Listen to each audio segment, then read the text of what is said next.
The title of this is called Ego and Compassion in the Operating Room.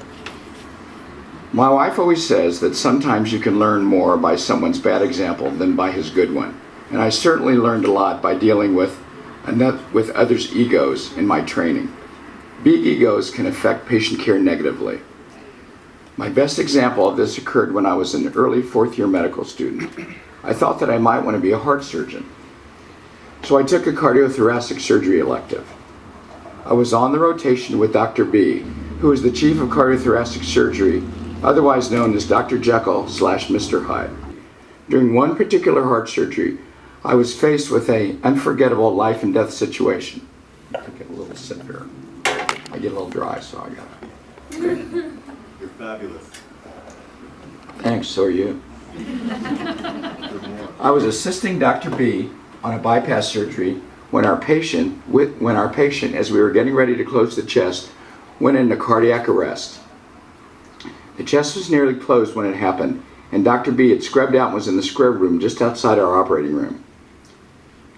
When he was notified, he walked back into the operating room in a dramatic fashion, went without donning gloves or gown, went back to the patient to reopen the chest, pulling out the stitches and cutting the sternal wires, and had me give open heart massage as a fourth-year student.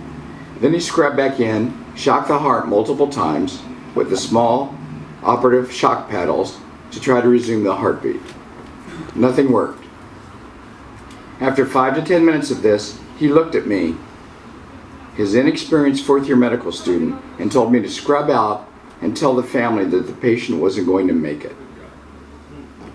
The patient was the mayor of a small local town, and his two sons were deans of different departments at the University of Kansas, my alma mater, and also the medical school I was attending. Knowing the patient and his family were influential, well-educated people didn't make the task at hand any easier.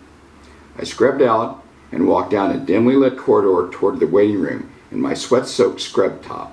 I was literally trembling, my own heart just about coming out of my chest. As I thought about my grave responsibility, I emerged from this hallway into the brightly lit waiting room to tell this wonderful family the bad news. As I told them what was happening, their faces drained of color, and they went into a state of shock and disbelief, which resulted in the wife, sons, and myself breaking down into tears. It was one of the most overwhelming moments of my life. I felt totally helpless. After regaining some composure, I re-entered the operating room. As I walked in, Dr. B was scrubbed out. The patient's condition had not changed. Dr. B had placed the patient on something called a balloon pump, which helped augment blood pressure, but all attempts were failing. He told me the patient wasn't going to make it, and to scrub back in and close the chest. He left the room and sat down in the stool outside the operating room in the scrub area, his head in his hands in defeat. As I was preparing to close the chest, even though my hands were shaking, I grabbed the wire for the sternum. Before I started to rewire the sternum, the anesthesiologist looked at me and said, "Dr. B's in the scrub area. Why not shock the heart one more time?" I figured, what did we have to lose? I shocked the heart one more time with the intraoperative paddles. Miraculously, the heart started beating again. The anesthesiologist and I spent 1 full minute looking at the monitor, watching the heartbeat, and it was the longest minute of my life. When we finally got over our disbelief, I went to the scrub area and asked Dr. B to come out and come back into the room. He was in shock as he also watched the monitor and then said, "Oh no, it's just the balloon pump. Turn it off." We did, and the heart continued to beat. He quickly scrubbed back in and once again re-entered the room. He instructed me, this time, to tell the family that the patient might live. I'd already been faced with sharing the news of this poor man's probable untimely death, and now I was charged with breaking the news to the family again.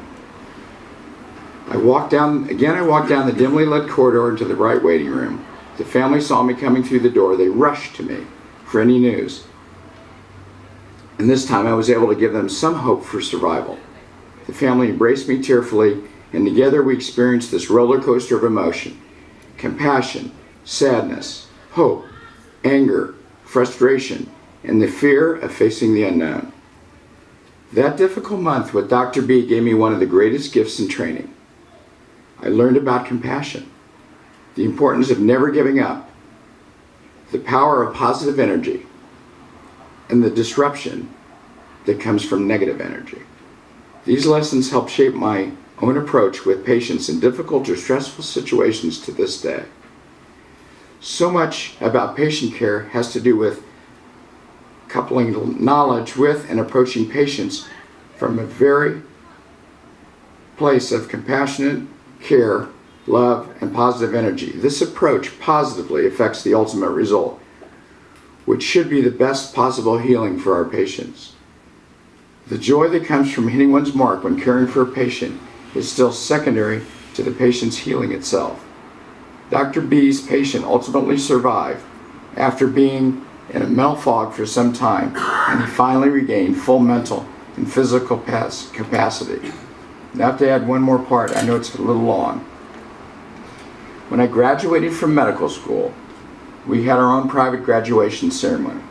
We were also included in the University of Kansas commencement ceremony for the entire university. That ceremony included walking downhill into the football stadium. Along the way and along the path to the stadium, it was lined with professors in their caps and gowns and doctoral sashes.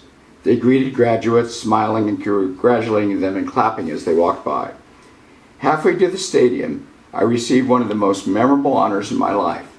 Just ahead of me, I saw two different deans on opposite sides of the path break out of the greeting line and approach me.